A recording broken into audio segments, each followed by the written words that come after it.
Shabbat Shalom, nous sommes Parashat Vaishlach, c'est là où Yaakov Avinu va devoir faire une dispute avec l'ange de Esav et il va tout de même gagner cette guerre qui a duré une nuit entière et qui va lui valoir le changement de nom et passer de Israël.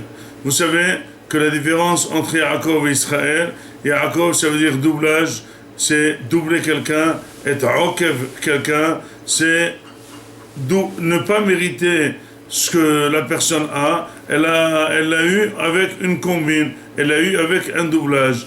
Mais Israël, c'est Milachon Sar, Milachon ministre, c'est du dû, c'est du mérité. Et l'ange de Esav a dit à Yaakov Avinu, les brachot, que jusqu'ici n'étaient pas tellement mérités, vu cette bagarre que tu as réussi avec moi, ton nom ne sera plus Yaakov, mais il sera Israël. La question qui se pose, c'est que Abraham Avinu avait son nom qui s'appelle Avram. Sarah, elle s'appelait Sarai. Le changement de nom a eu lieu et il était strict. Il était Abraham et on ne peut plus l'appeler Abraham. Il était Sarah, on ne peut plus l'appeler Sarai. Pourquoi Israël, on l'appelle souvent Yaakov, on l'appelle Israël, et puis c'est marqué dans la vie parfois Yaakov, parfois Israël, et à Kadosh Baruch Hu, une fois Elohé Avi Yaakov, et après on dit Elohé Israël. Pourquoi ce nom qui veut dire que les barachot ont été mérités par Yaakov Avinu n'est pas perpétuel et ne devrait pas dire il est dorénavant interdit d'appeler Yaakov Yaakov, il faut l'appeler que Israël. Tout simplement pour nous dire qu'on est toujours contrôlé par les goïms. On est toujours contrôlé par les goïms et on est toujours vu. Si jamais les brachot sont mérités, on s'appelle Israël. Si jamais les brachot ne sont pas mérités, on s'appelle Yaakov. Et là, finalement, les goïs ne permettent pas qu'on réussisse. Ils ne permettent pas qu'on ait des choses. Ils veulent nous détruire. Ce perpétuel combat qui est déjà du temps d'Israël, du pays d'Israël, du temps des prophètes, est là. Tout le monde est contre Israël. Pourquoi? Parce qu'ils ne veulent pas dire qu'on mérite cette terre. On peut l'appeler la Palestine, on peut l'appeler la terre de Jacob, on peut l'appeler la terre de nos ancêtres, on peut l'appeler ce qu'on veut. Mais cette terre n'est pas méritée. Nous, on tient à appeler Israël. Israël, Israël, Israël, c'est le nom qui veut dire que la descendance juive mérite les brachot qu'a pris Yaakov à Esav. Donc finalement, c'est à nous de faire valoir ce mérite, c'est à nous de faire valoir cette réussite d'Israël, c'est à nous d'être conformes à ce nom qui s'appelle Israël.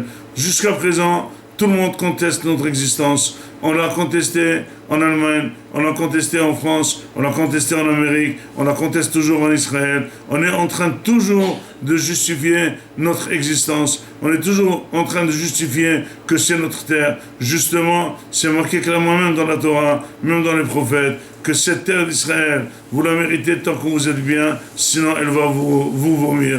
Et c'est ce perpétuel combat qu'on mène avec tous les goïms. Mouraï Rabotai, il est temps que chacun se reprenne, il est temps que chacun se ressaisisse. Sachez que tout le monde veut que cette phase de terrorisme, que cette phase difficile contre Am Israël passe. On veut que ça se termine.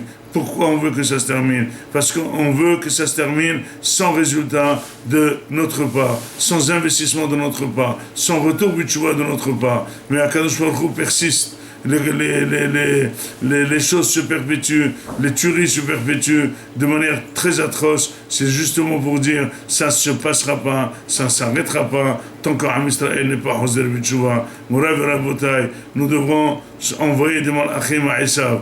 Nous devons envoyer des malachim pour calmer Esav. Ces malachim devraient contenir un message de shalom, devrait contenir un message de guerre, mais surtout un message à Kadosh Hu, l'Itpalel, que nous avons compris le message, ça tient à nous, nous allons améliorer notre comportement, nous allons améliorer notre judaïsme, et là, Be'ezrat Hashem, Kadosh Baruch Hu va, qui Otra Karati Israël, va être fier de notre nom, va confirmer notre nom, va confirmer notre existence, et justement, tous les goyim vont être à notre service. Comme dit le Navi, Ve'ayu Seraim, Sarim Onaïr, Ve'saroteim Enokotayir, que les mlachim, c'est eux qui vont être nos babysitters et ceux qui vont donner à téter à nos enfants, c'est les ministres des Goïm, ils vont tellement être fiers de Am Israël. Shabbat Shalom.